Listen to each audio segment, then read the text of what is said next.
Olá, seja bem-vindo ao nosso canal oficial do YouTube. Eu sou o pastor Márcio Rocha, pastor da Comunidade Evangélica da Zona Norte, e temos o prazer e a alegria de receber você. Eu espero que a palavra que você vai ouvir agora venha de impacto ao seu coração, trazendo paz, alegria e muito mais do que isso, conhecimento da Bíblia Sagrada, a palavra de Deus. Deus te abençoe, divirta-se.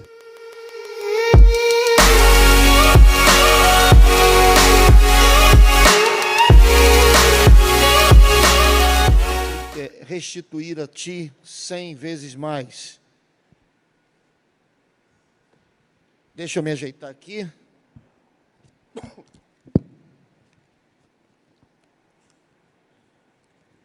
Aleluia. Abra sua Bíblia comigo, por favor, aí na sua casa, em Gênesis. Gênesis capítulo de número 41. Antes de nós lermos os três versículos que eu quero compartilhar nessa manhã, deixa de antemão eu lhe pedir uma desculpa pelo seguinte: eu não vou falar sobre coronavírus hoje pela manhã, não vou falar sobre pandemia, não vou falar sobre greve de caminhão, não quero falar nada disso, né? Eu quero falar sobre outra coisa. Hoje é ceia. Quero falar sobre outra coisa. Amanhã, no nosso culto normal das 18 horas, de repente eu falo sobre isso, motivo o seu coração, né, com as palavras que você tem recebido durante a semana. Mas hoje eu quero falar sobre outra coisa. O tema da mensagem é: vitimizar-se anula o agir de Deus na sua vida. Eu vou repetir, vitimizar-se anula o agir de Deus na sua vida. Gênesis capítulo 2, do verso 41, Gênesis 41, versículos 50, 51 e 52, diz assim: e nasceram a José 2 filhos, antes que viesse um ano de fome, que lhe deu a Zenete, filha de Potífera, sacerdote de On. E chamou José o primogênito Manassés, porque disse: Deus me fez esquecer de todo o meu trabalho e de toda a casa do meu pai. E ao segundo chamou Efraim, porque disse: Deus me fez crescer na terra da minha aflição. Ou, em outras traduções, bota aí de novo, Marcelo, que eu vou ler de novo nessa tradução, 50.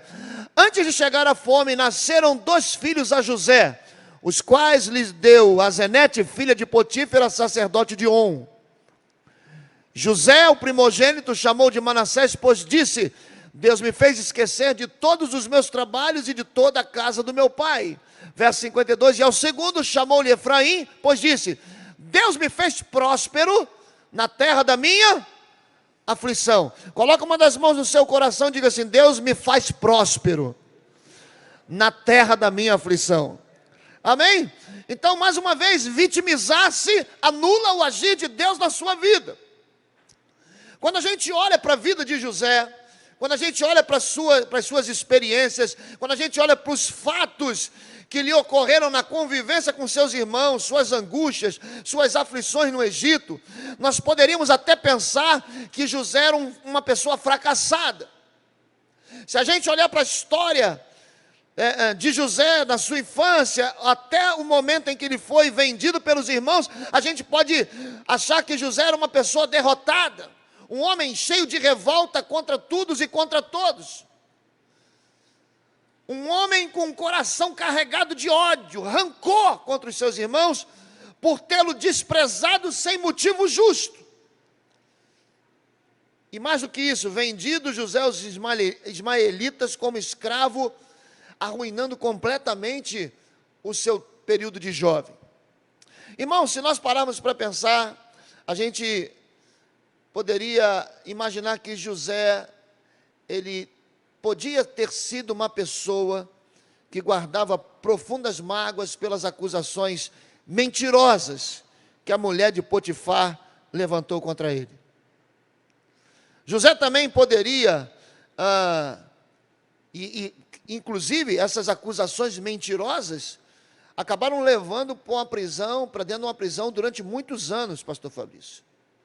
Ou também José poderia ser uma pessoa com coração rancoroso, em virtude daquele homem que ele ajudou, o copeiro do rei, que depois de José tê-lo consolado e ajudado o cara dentro da prisão, o cara esquece José por 2 anos inteiros, demonstrando uma ingratidão contra José.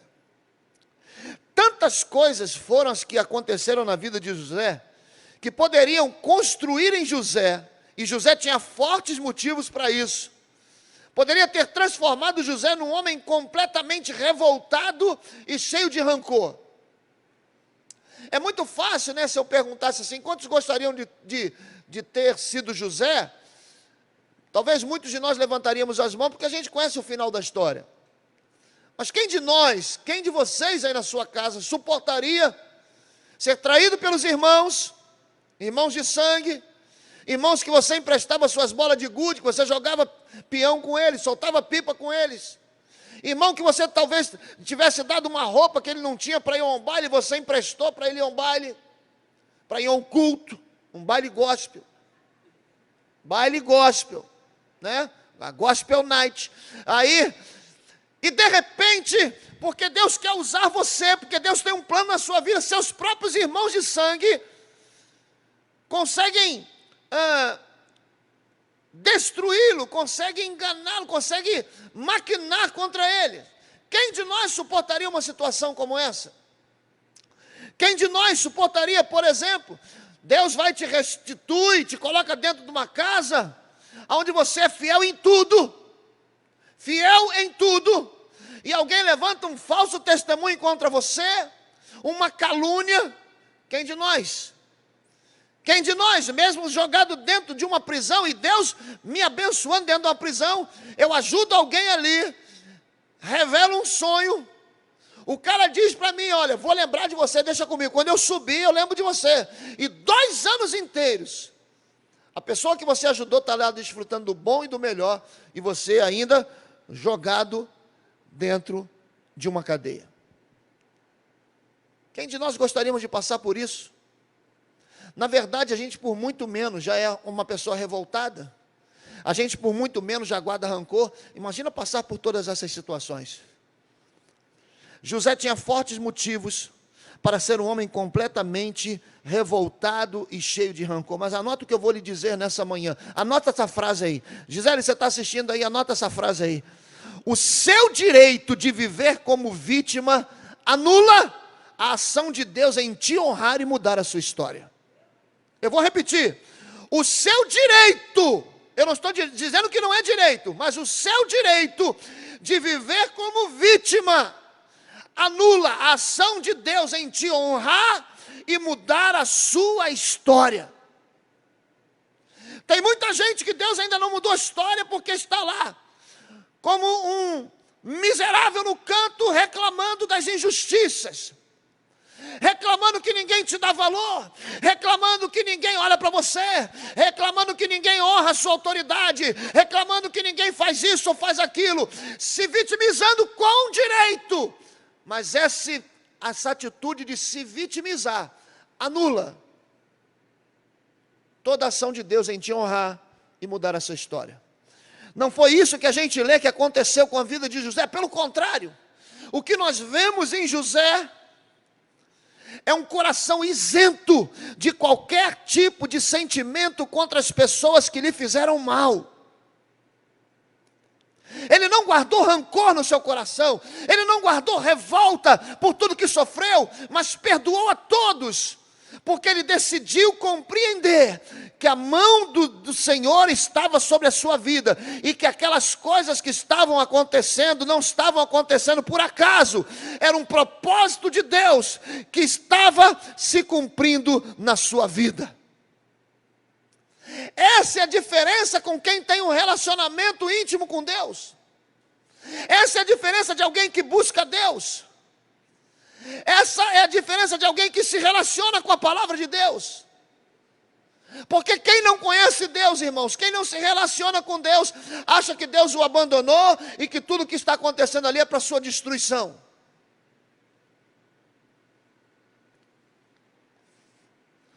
José não guardou nenhum rancor contra ninguém, porque se o fizesse, ele poderia estar se opondo ao plano de Deus, que possivelmente estava usando aquelas pessoas para tratar com ele. Ei, deixa eu lhe dizer uma coisa.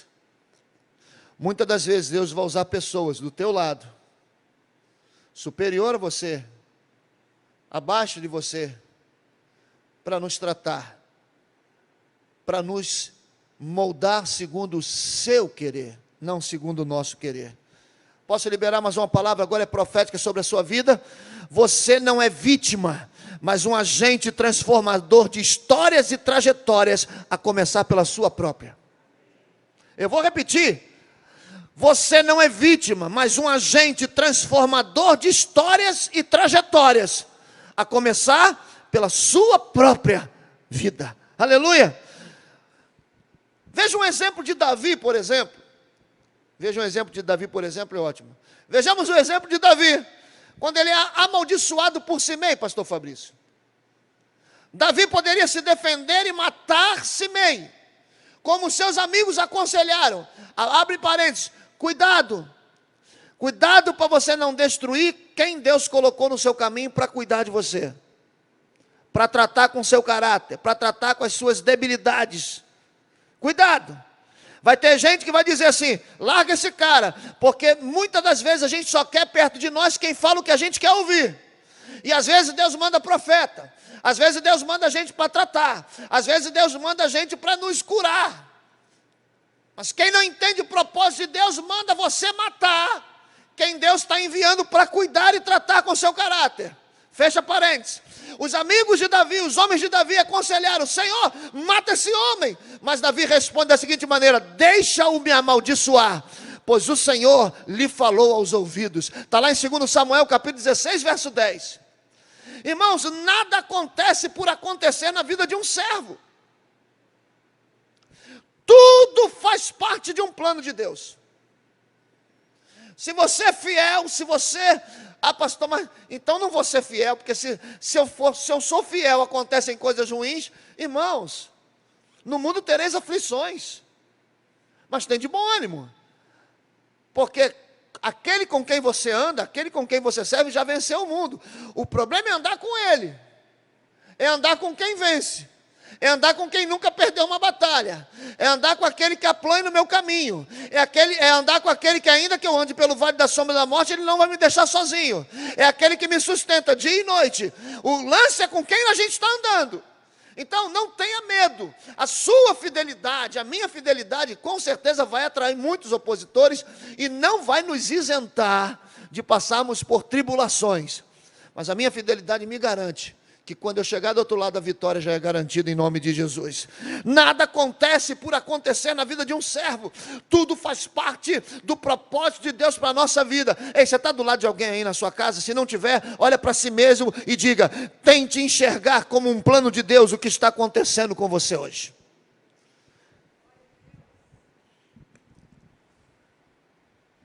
Tente enxergar, obrigado pastor Sérgio, tente enxergar como um plano de Deus o que está acontecendo com você hoje.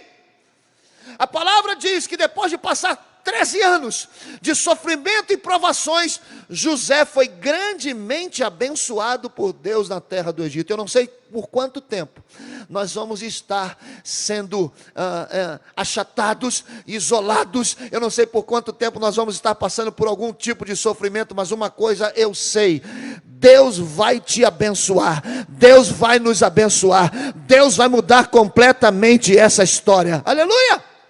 E para mim, um dos segredos da mudança da história da vida de José foi que ele venceu porque viu a mão do Senhor operando em seu favor, e não a intervenção das pessoas com que ele conviveu.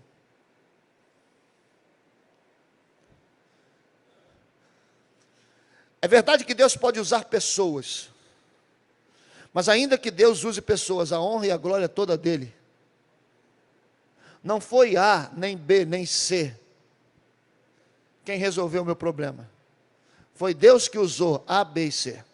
A honra sempre será de Deus. E eu posso lhe assegurar, meu irmão, sem medo de errar, que o segredo dessa vitória na vida de José, que o Senhor deu a José, diante de todas as adversidades que ele passou, elas estão reveladas nos nomes desses 2 filhos que nasceram depois que tudo estava se cumprindo.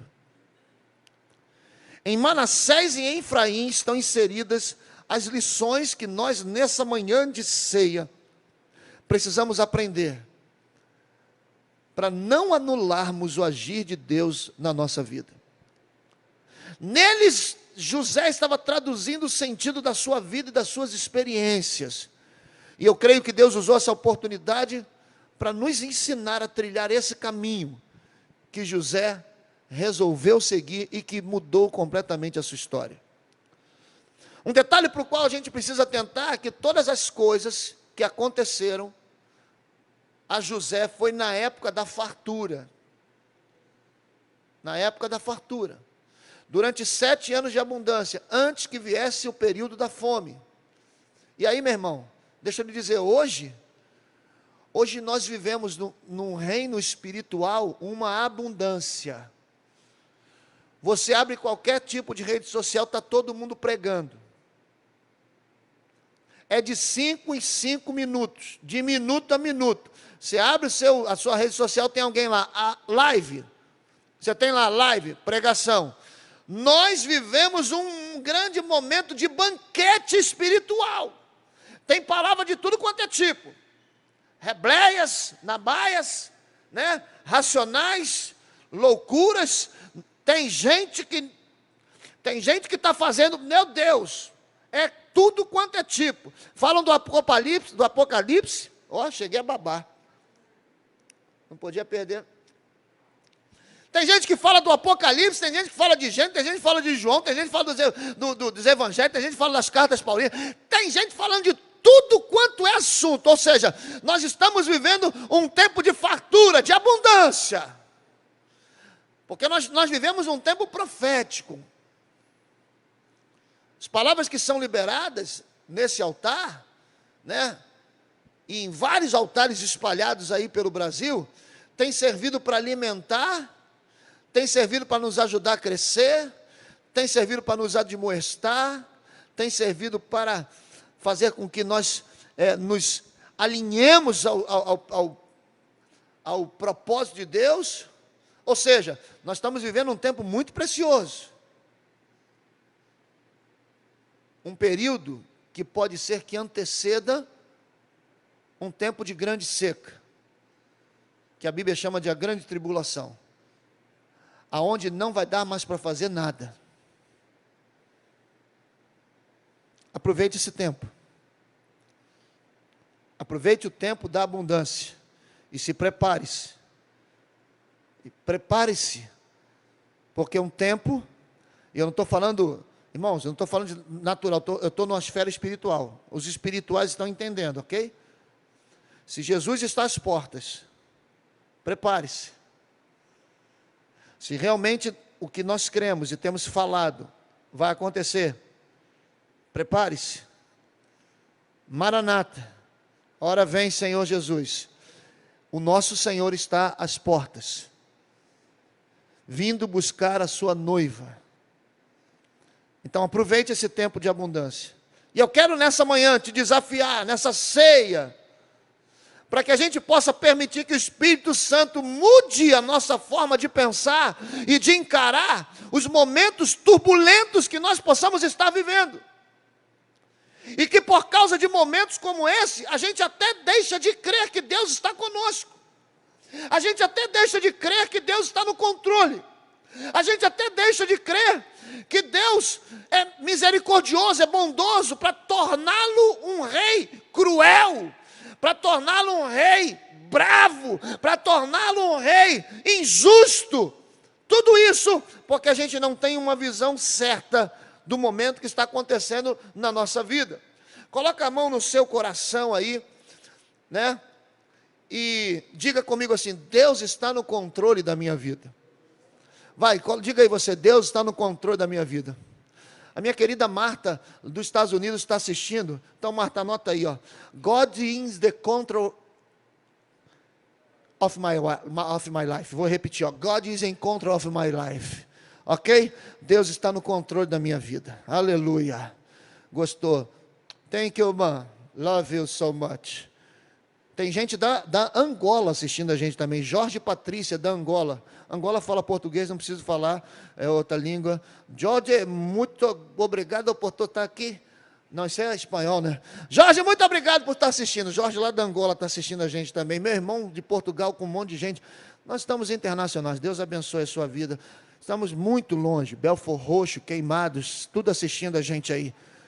Geizinha, teu pai vai ser curado em nome de Jesus. Essa pneumonia, eu creio que nessa manhã, esse momento de cura, orando para que a tua casa seja cheia da cura, a cura vai chegar aí na vida do teu pai, em nome de Jesus. Deixa eu compartilhar com você, voltando para a palavra, o que acontece com José, e para o significado do nome dos seus filhos, para a gente ver qual é a vontade de Deus para aqueles que o servem. Quantos servem ao Senhor aí? Diga aí na sua casa, eu sirvo ao Senhor.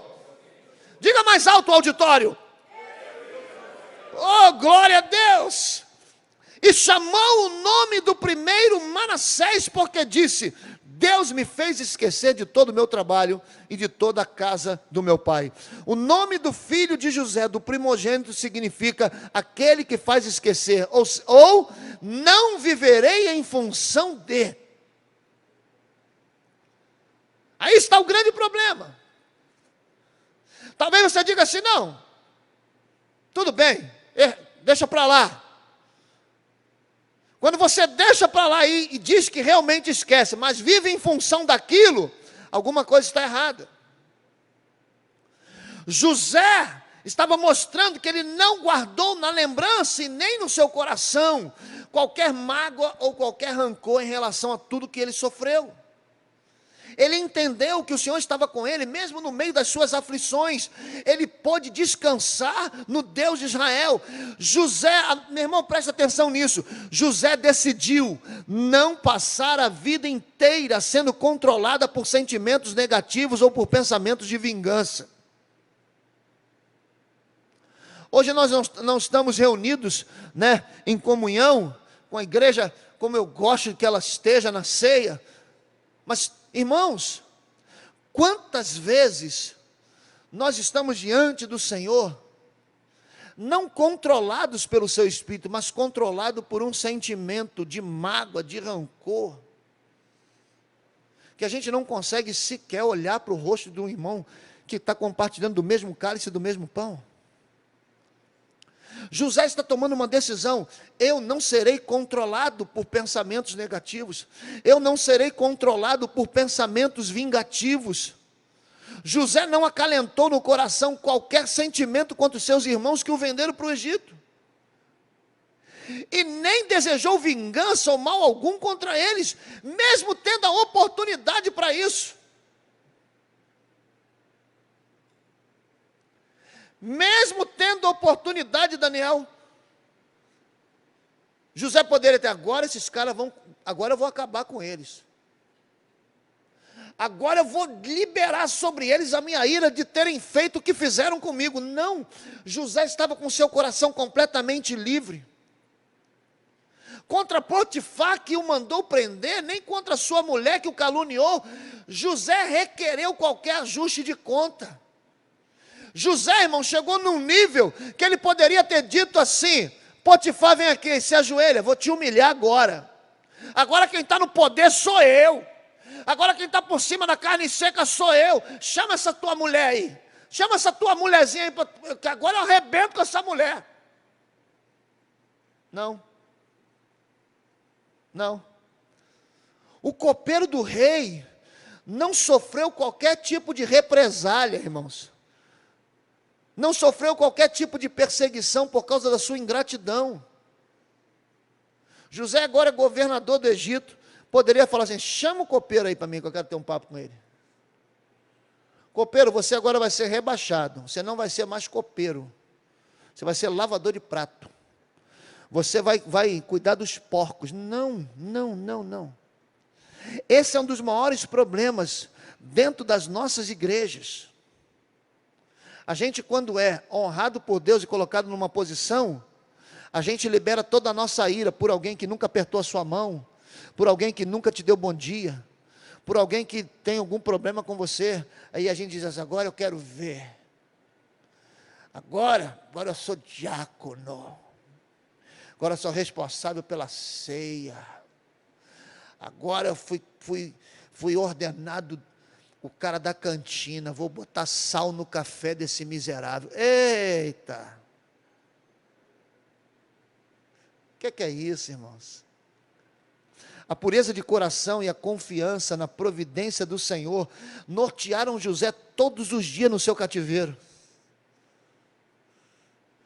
No tempo da dificuldade, pare de tramar planos de vingança. Ei, no tempo da dificuldade, nas tribulações, pare de tramar planos de vingança. Escreva planos de exaltação ao nome do Senhor, porque Ele tem cuidado de tudo. Aleluia! Como um verdadeiro servo do Senhor, ele sofre calado, sem murmurar. Sua sorte estava jogada, mas ele não murmura, porque José sempre criou uma expectativa no agir de Deus. Posso te dizer uma coisa? É verdade, existem muitas coisas nos assustando, é verdade. É de mais ou de menos? Mas deixa eu lhe dizer uma coisa em nome de Jesus. Ao invés de criar expectativas para algo ruim que pode acontecer, crie expectativas para o milagre de Deus. Você gasta a mesma quantidade, você vai queimar a mesma quantidade de neurônios para pensar no mal do que para você pensar no bem. Tem gente que já está preparada para coisa ruim. E vai desabar tudo, vai cair, mas ninguém está preparado para a grande festa.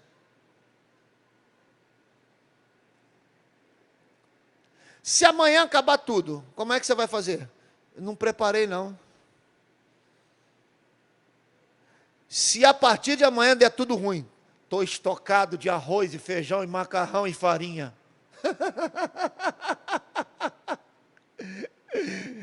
Ei, cara. Ministra, invista o seu tempo em celebrar o milagre que você deseja ou você não deseja. O que você deseja? Você deseja um milagre ou você deseja viver o caos? Eu desejo um milagre. Então, comece a se preparar para um grande milagre que vai acontecer na sua vida. Pare de perder tempo tramando planos de vingança contra aqueles que, usados por Deus, te colocaram numa situação ajustada. Pare!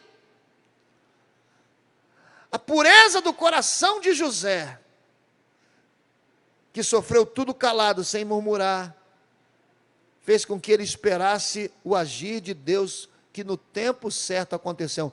Posso liberar uma palavra sobre a sua vida? Ei, não sei há quanto tempo você está esperando, mas o milagre vai acontecer. Tenha certeza disso, amém? A visão que José teve das circunstâncias que o cercaram, percebendo e reconhecendo a mão do Senhor em tudo, também precisa ser alcançada por nós hoje em dia. Porque a palavra nos orienta em Provérbios 3, versos 5 e 6. Confia no Senhor de todo o teu coração e não te estribes no teu próprio entendimento. Reconhece-o em todos os teus caminhos e Ele endireitará as suas veredas. Reconhece-o em quê? Todos os caminhos.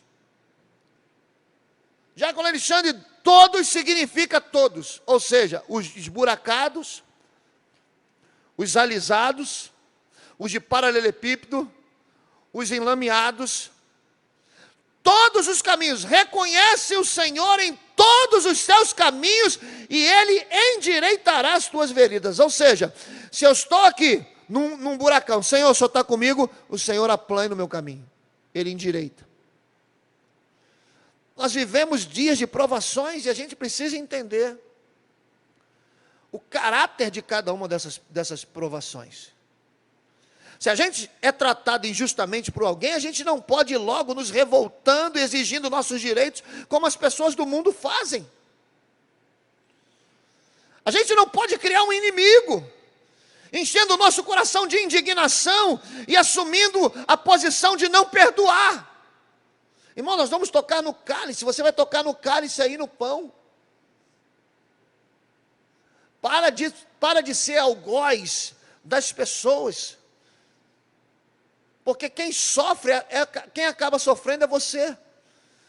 Nós estamos nos tornando carcereiros espirituais de pessoas, quando você os prende no seu coração, não liberando perdão. Não liberar perdão é encarcerar essa pessoa dentro de si mesmo.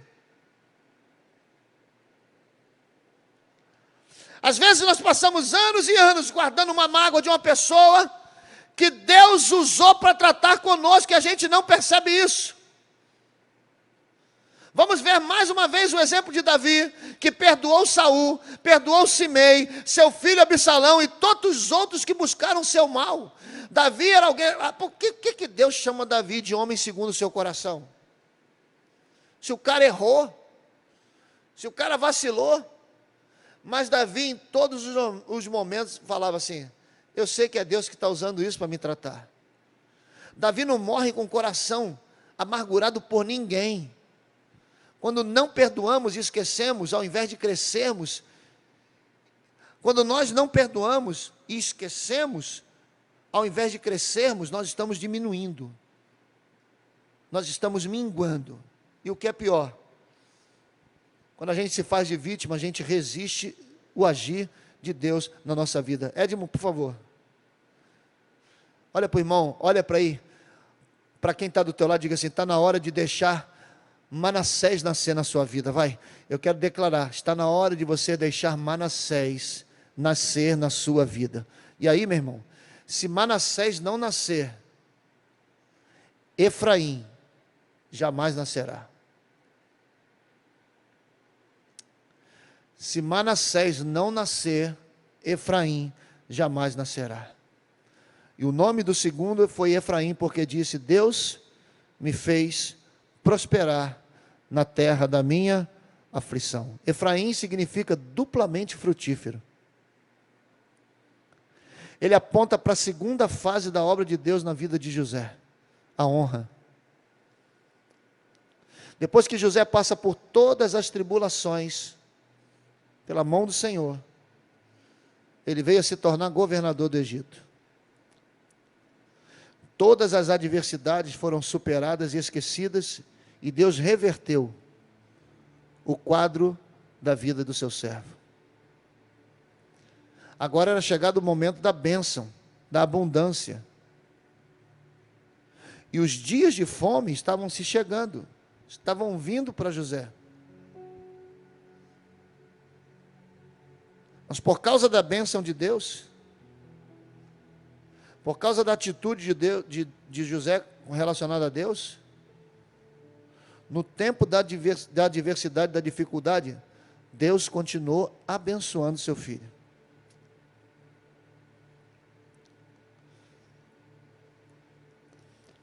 Eu creio que Deus tem algo muito forte guardado para a nossa nação e para as famílias. Acho que é a hora de dupla honra se manifestar sobre nós. Eu quero fazer dessa ceia, nessa manhã, aí na sua casa, que por causa disso tudo que tem acontecido, por causa dessa grande adversidade que tem acontecido, por causa dessa privação que nós estamos tendo, eu creio que em virtude do nosso comportamento, Deus vai começar a ministrar na vida de algumas famílias dupla honra. É o que eu tenho ouvido, é o que eu tenho visto, é o que eu tenho recebido testemunho. Pastor, meus filhos que nunca foram à igreja estão assistindo o culto comigo, meu marido que não é crente está assistindo o culto comigo, minha mãe, todos sentam, passam, né?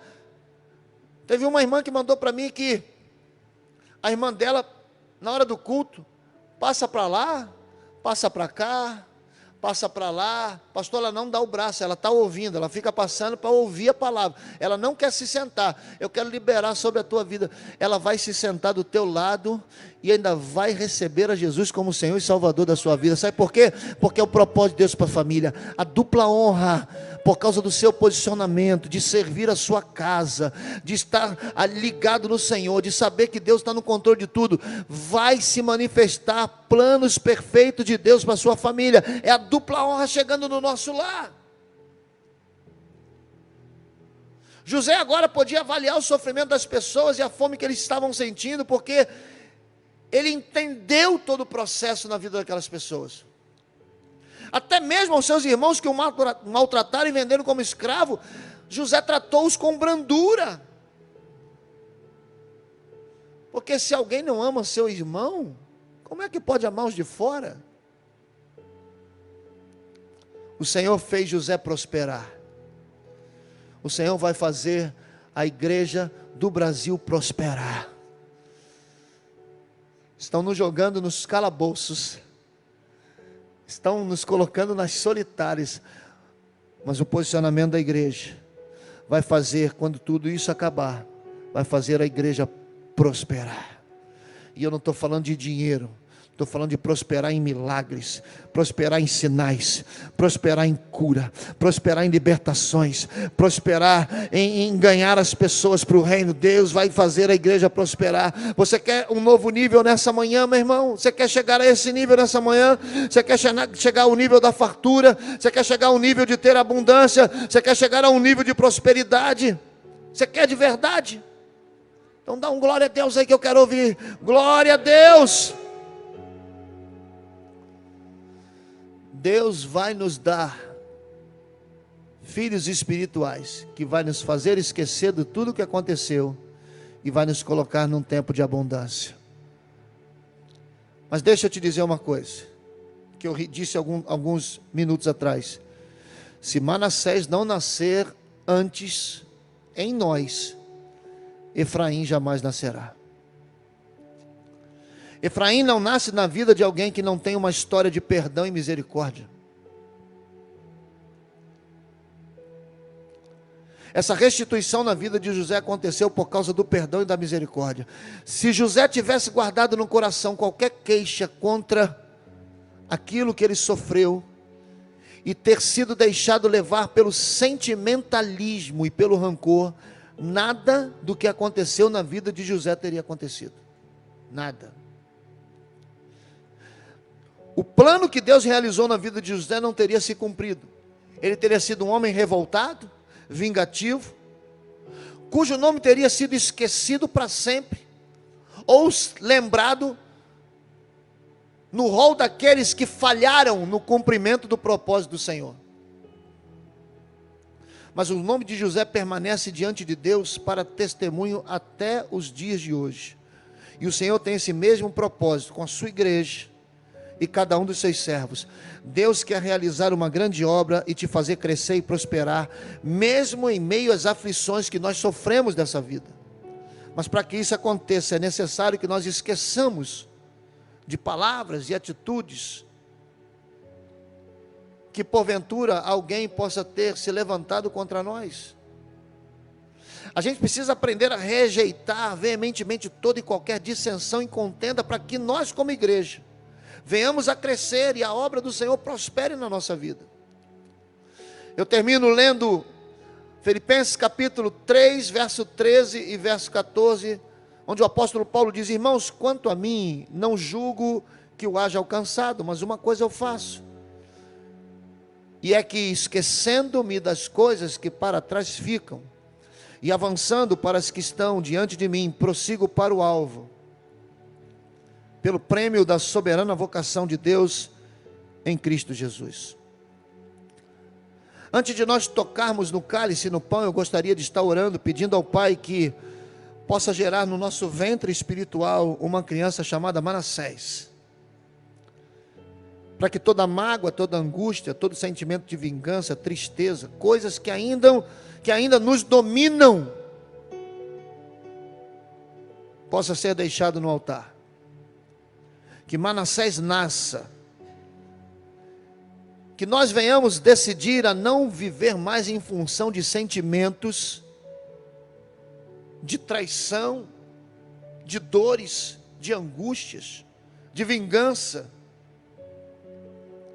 para que a nossa vida espiritual comece a se preparar para o nascimento de Efraim, para que possamos celebrar o tempo da vitória, da honra, da provisão, da prosperidade, que estão preparados para cada um de nós.